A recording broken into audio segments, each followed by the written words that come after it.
My name's Sarah. These days, I work with my husband John at his family's company. The company is small, run by my father-in-law, Richard, and has about 6 employees. Richard mostly lets us handle things, and John, who will take over as president, works really hard. He's always looking for new clients and projects to help the company grow. When there's a big project, everyone pitches in, and the office feels lively and fun. I've been here for 10 years, ever since I married John. One day, when I got home early to cook dinner, John was still at work. My mother-in-law, Nancy, who used to work at the company before John and I got married, seemed bothered. She'd been looking forward to retirement, but lately, she'd been picking on me more often. "Sarah, how long do you plan to stick around our family business?" she asked sharply. Confused, I asked her what she meant. She implied that I only married John because I couldn't find a job elsewhere, and now I was taking advantage of working for the family. Feeling frustrated, I explained that I chose to work here and wasn't forced into it. But Nancy didn't seem to believe me. She thought she knew everything about me and walked away without listening. But my issues with my mother-in-law weren't just about her words. When she quit her job to take care of the household, she didn't do anything. Even though my father-in-law asked her to help out with housework since she was home all day, she refused, saying, "I've worked all my life. Now it's the daughter-in-law's turn to do the housework." So it usually fell on me to prepare dinner. Nancy did whatever she wanted for lunch, but she never cleaned up afterward. Every day, when I got back from errands, I'd find a pile of dirty dishes waiting for me, which was frustrating and tiring. One sunny afternoon, I mustered up the courage to talk to Nancy about this. "Nancy," I said hesitantly, "I've noticed the dishes are often left in the sink. It would really help if you could clean up after your meals. It's just a small request, but it would mean a lot to me." Her response wasn't understanding at all. Her eyes flashed with anger, and she snapped, "Are you trying to give me orders in my own house? You're just a daughter-in-law. How dare you dictate what I should do?" Her words stung, reminding me of the delicate balance in our family dynamics. "I wish Jessica were here instead of you," she continued bitterly. "She's far more considerate and understanding than you could ever be." Jessica, my sister-in-law, was ambitious and spirited. Even though we didn't spend much time together, I admired her dedication. She had missed our wedding because of a hangover, but she was making a name for herself in Manhattan, working hard in fashion design. Trying to change the subject, I mentioned Jessica's achievements, hoping to ease the tension. However, Nancy's views on Manhattan were far from favorable. She saw it as a cold and impersonal city, not suitable for someone as warm-hearted as Jessica. Then she turned her attention to me, realizing that I was from Manhattan. In her mind, it all made sense. My supposed aloof manner toward her. Caught in this exhausting exchange, I realized that if I didn't start preparing dinner soon, we'd be eating much later than usual. Despite battling my own frustrations, I managed to keep a composed exterior. "Mom, let's continue this conversation later. I need to focus on getting dinner ready, or we'll be eating quite late tonight," I said with a hint of reluctance. Finally, Nancy retreated to the living room, leaving me alone with my thoughts and the clatter of cooking utensils. Richard and John were both aware of Nancy's mistreatment towards me as a daughter-in-law, and they tried to intervene whenever they saw it happening. But their efforts seemed to have little effect. Every time they confronted the situation, their faces showed concern and frustration, a testament to their desire to create harmony in our family dynamics. Ironically, whenever Richard and John scolded Nancy for her behavior, she redirected her anger towards me, becoming even more hostile and sharp with her words. Her usually kind and gentle face twisted with disdain, and her tone cut deeper than before. Though I had never been subjected to physical violence, the emotional toll of Nancy's words was significant. Richard and John's support had been my solace, allowing me to somewhat ignore Nancy's harsh words. But then one morning, something unimaginable happened. Just after I finished cleaning up from breakfast and was preparing to leave for work, in the midst of the morning rush, Nancy suddenly exclaimed. "Oh my, what a mess they've made here!" Nancy exclaimed suddenly, without warning, as she doused my handbag with a bucket of water. I was stunned, a mixture of shock and anger rendering me speechless. "What are you doing, Nancy?" I managed to stutter out, my voice trembling with disbelief. Nancy's response was flippant, her tone resembling that of a mischievous child. "Oh, was that your stuff? I thought it was just a big piece of trash," she said casually. Her casual dismissal of the situation infuriated me. Even if you thought it was trash, who pours water on it? What kind of mindset is that? And now the carpet is all wet. What about the vacuum cleaner? I exclaimed, my words a jumble of anger and confusion, as I frantically emptied the water-soaked contents of my bag, including documents I needed for work, onto the table. Nancy responded nonchalantly, her face calm, showing no signs of remorse or concern for my distress. "Because you don't need to go to work anymore," she stated matter-of-factly. Baffled, I sat opposite Nancy in the living room bathed in the morning light. Her expression was colder, more resolute than usual, as if she had made a decision that would change everything. "Excuse me," I responded, laden with confusion and surprise. "You've been clinging to this house for 10 years, but finally I can get rid of you," Nancy declared, her words piercing my heart with their anger and determination. My mind reeled, and my heart filled with sorrow. "Getting rid of me?" I questioned, disbelief in my voice. Her words made me feel like an outsider in this family. "Actually, my daughter is joining the company, so we need you to leave. Today's your last day," she continued, her mocking laughter further wounding me. She was using my position at work to force me out. I had dedicated years to that job, building respect and memories. I was dumbfounded, feeling like my sacrifices meant nothing to her. It appalled me, not just that she acted this way, but that after 10 years of dedication, she could ask me to leave in place of her daughter. It felt like my decade of effort was being rendered worthless. I thought to myself, "Are you sure about this? Wasn't Jessica working in a clothing store in Manhattan?" I questioned, reflecting my confusion and apprehension. My job was more than just a source of income. It was my avenue for self-fulfillment. Meanwhile, Jessica, my sister-in-law, seemed to have grown tired of city life and had chosen to return to the family. She said she was tired of dealing with the cold people of Manhattan, so I told her if she came back home, I have a job ready for her. She agreed to return immediately. "Now that she's coming back, she wants you out of this house," Nancy explained to me. I found her words hard to believe. She was ready to overturn my life with a single decision, completely disregarding my place in the family without even listening to me. "I've written your resignation letter," she said, handing me an envelope. In that moment, my heart shattered completely.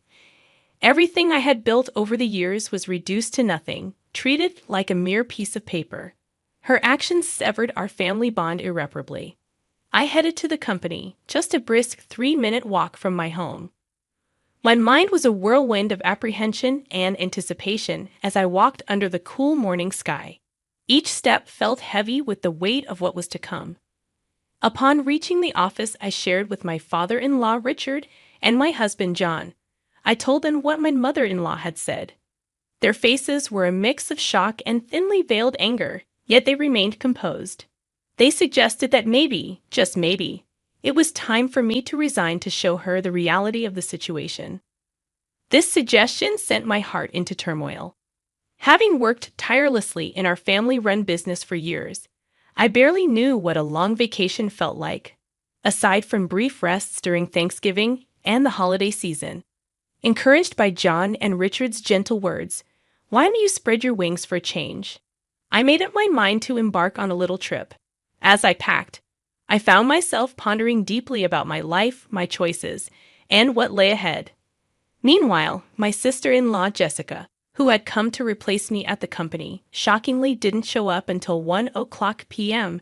Her irresponsible attitude left John and Richard, who had been holding the fort in my absence, in a state of dismay. Jessica seemed utterly disinterested in understanding the work, despite their attempts to explain it to her. Hearing about this, I couldn't help but feel A twinge of anxiety about the future of our company lingered as I looked forward to my trip. Departing without encountering my mother-in-law, I swiftly set off. During the journey, as I enjoyed the view outside the train, I reflected on my life, the past, the present, and what was yet to come. Relishing the local seafood delicacies, I contemplated deeply about myself, my family, and our business. However, the tranquility of my fourth day was shattered when Jessica called me in tears. "What's going on? Mom said it was an easy job, just sitting in a chair, but John and Dad are acting like I can't do anything right," she said, her words most likely influenced by my mother-in-law. Even as I enjoyed my leisure, I realized it was time to address the situation. "So, Jessica, how proficient are you with computers?" I asked hesitantly. Her response indicated her limited skill in a professional setting, mainly focused on watching videos and playing games online. Considering her background in the apparel industry, I asked further about her experience with tasks like managing sales data in Excel or recording customer information in Word. She seemed puzzled, indicating her lack of familiarity with such tools. Digging deeper into her technical experience, I asked about image editing, video editing, or audio editing software. Her bewildered response suggested she had little to no experience with these tools. However, when asked about handling calculations for sales or filling in documents, she confidently stated that she could do that. This conversation shed light on Jessica's capabilities, highlighting areas where she might need additional training or support to adapt to her new role in our company. However, when probed further with, "Can you calculate tax too, right?"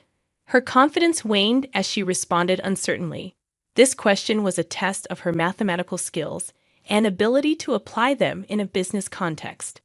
While Jessica might have other skills, it was apparent she felt insecure about the required skill set for the job. Her discomfort seemed particularly rooted in her struggle with calculations, which could be why she faced criticism from Richard and John. First and foremost, it was necessary to give my mother-in-law and her cohort, who tried to oust me, a taste of their own medicine. "Since you're taking over my job, I expect you to handle the accounting tasks efficiently. Be mindful of email etiquette." A casual tone suitable for friends is utterly inappropriate for business communication. Also, you'll be responsible for scheduling the staff shifts. Though our team is small, everyone's requests for time off are carefully considered, so make sure not to prioritize your own convenience over theirs.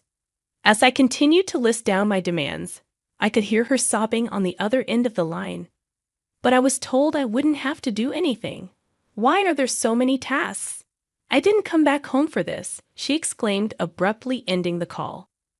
In the following 3 days, I decided to enjoy sightseeing in Manhattan, where Jessica had fled from. My experience taught me that not everyone in Manhattan is cold-hearted. In fact, it seemed rarer to find people as cold-hearted as my mother-in-law and Jessica, who had conspired to drive me away. A week after leaving my job, I returned to my in-laws' house. Upon my arrival, Nancy, with her face flushed red, confronted me with a burst of anger. How dare you make my daughter cry? You won't get away with this," she exclaimed furiously, her eyes brimming with anger and misunderstanding. She made a move to grab me, but John and Richard quickly intervened. They tried to calm her down, but her anger seemed far from subsiding. John sighed deeply before speaking. "Jessica is crying because she was scolded for trying to boss around her employees, despite her inability to do anything right. It's not Sarah's fault. Besides, Sarah hasn't been here for a week. So there's no way she could have upset Jessica, Mother. You really need to stop these baseless accusations." John's voice was calm yet carried a weight, trying to convey the facts and clear the misunderstanding. "But it's because of her. This woman is the reason for Jessica's suffering," Nancy retorted emotionally, directing her suspicions towards me. Her words lacked any foundation of truth. "Where is Jessica, by the way?" I asked, looking around the living room, but Jessica was nowhere to be seen. Her absence added more mystery to the already puzzling situation. "Jessica's locked herself in her room. She's been crying and saying she doesn't want to go to work anymore, John explained. It seemed like Jessica had run away from learning the job well. It was understandable that she would find it challenging, considering she lacked the skills to fill in for me. You've been poisoning John and Richard against me, haven't you? If not, they wouldn't say the company ran better with me than with the incompetent Jessica, Nancy accused me vehemently. Her words were filled with long-standing misunderstandings and prejudices, leaving me utterly perplexed. She seemed to have always viewed me as an adversary, her words reflecting years of misconceptions. John let out a heavy sigh, his face showing weariness and frustration with the tangled web of emotions in this family. He had tried repeatedly to resolve the misunderstandings among family members, but his efforts seemed far from fruitful. Mom, I know it might sound a bit odd coming from me, but Sarah is truly exceptional at her work. She has a certification in bookkeeping, and her secretarial skills are top-notch. Moreover, she has studied Spanish and even has experience studying abroad. When it comes to dealing with multiple languages at our company, Sarah is the one who handles everything, John explained with a sense of pride, and his mother, Nancy, looked utterly surprised. Nancy had assumed that I quit my job as soon as I joined the family, so she had no idea about my contributions and achievements at work. That sounds like something straight out of a TV drama. Actually, back in college, I was so focused on getting various certifications. I immersed myself in my studies to the point where I hardly participated in clubs or had time for a romantic relationship. It was during this phase of my life that I met John, who visited my company for business. I inadvertently found myself sharing the story of how John and I first met. However, I realized that this wasn't what Nancy wanted to hear. I steered the conversation back to the original topic. In a nutshell, I was entrusted with a wide array of responsibilities at the company, from handling accounting tasks to schedule coordination, liaising with other companies, and managing employee shifts. There were numerous tasks under my purview. Thanks to that, I was able to focus on reaching out to other companies for business deals. The work environment became much more comfortable compared to the times when you were around, Mom, John added, leaving Nancy with her mouth agape in amazement. Just then, Richard, John's father, chimed in with a comment that took me by surprise. We're going to shut down that company soon. Actually, Jessica made a big blunder. Despite being asked to prepare some documents, she decided to handle phone calls because it seemed more fun doing so. While John and I were away, she ended up behaving rudely to the person in charge from Company A. Of course, I got a call to confirm this. Hearing this, I was so shocked that I instinctively covered my mouth with my hand. I can't believe Jessica would do something like that, I murmured, filled with disbelief. The thought that Jessica's actions might lead to the downfall of our company flashed through my mind, filling me with dread. However, as I wallowed in these anxious thoughts, the story took an unexpected turn. When I explained the situation, they suggested it might be time to end the family business. We had mentioned this to you before, right? About being absorbed by another company, John's father said. Then, the president of Company A stepped forward, saying he was interested if Sarah and I were involved. This was an unexpected yet long-hoped-for development. With a family-run business, there are limitations, and it's uncertain whether we could consistently acquire stable customers. That's why John had always been working hard in sales, trying to secure new clients. Being absorbed by a larger company could mean securing a steady customer base. The once uncertain future suddenly seemed to hold a glimmer of hope. However, this news brought relief only to me, John, and his father. John's mother suddenly opposed the idea, saying, "That's not acceptable. John must become the president. This company is ours, isn't it?" I was taken aback by this sudden change in the situation. It seemed that more than a stable future, Nancy was concerned about maintaining the status of being part of a company president's family. And you're telling me he's not going to be the president anymore? Absolutely not acceptable, exclaimed Nancy passionately. This commotion piqued the interest of Jessica, who was upstairs in her room, leading her to come down to the living room to see what was happening. In response to the chaos started by Nancy, Richard spoke up with a calm but final statement. I am divorcing you. So either way, you will no longer be part of this executive family. Not only have you not changed your attitude towards my wife, but you also neglect household chores.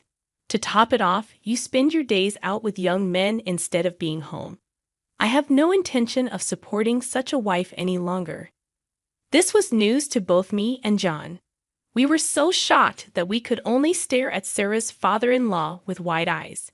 It seemed he had planned to discuss divorce from the beginning as he took out divorce papers and a photo of Nancy with a young man from the living room shelf, placing them on the table. If you sign the divorce papers now and leave with your belongings, I won't demand alimony. I know getting any money from you would be futile anyway. Futile. Divorce? How can you say that? Haven't I devoted myself to this house all these years? Nancy exclaimed in disbelief. Have you done any proper housework in these last 10 years? Have you ever helped with the business? Does spending someone else's money on young men count as devotion to the house? It was the first time we saw Sarah's usually mild-mannered and reserved father-in-law this angry. Seeing this, Jessica, who had come down to the living room, was visibly trembling from the shock. Jessica, you're part of this too. You came back home because you couldn't make it in Manhattan, and now you can't find a job but still act all high and mighty. In the end, you stopped working entirely. Whose escapism did you inherit? It's time for you to leave this house, he continued. Next, we saw Jessica's shock and resistance. She believed she was an important member of the family, but the reality was different. Wait a minute, Dad. Mom might be at a lost cause, but I'm your precious daughter. Right? The family conflict deepened as Jessica voiced her concerns. Jessica asserts her place, revealing her betrayal towards her mother. Jessica, are you betraying Mom now? Nancy was astounded, feeling betrayed by her daughter at the last moment. However, as the two started to create a commotion, Richard sternly silenced them with a shout. If I just kick you out, it'll cause trouble for everyone. So I've asked an acquaintance to take you in. They'll be here soon to pick you up. Get your minimum belongings ready. Left with no choice but to obey, Nancy begins packing her belongings with Jessica. After writing the divorce notice, an acquaintance of Richard's arrived to take Nancy and Jessica away. The person who came to pick them up was running a factory with dormitories, and it seemed they would be working there. John, Richard, and I talked to the employees about the company being absorbed and prepared for the busy days ahead for our future. Finally, I found out I was pregnant at that time. When I told the president of Company A, he was delighted and promised to send someone to replace me, which was a huge relief. Currently, John and Richard are working even harder for the sake of our upcoming child.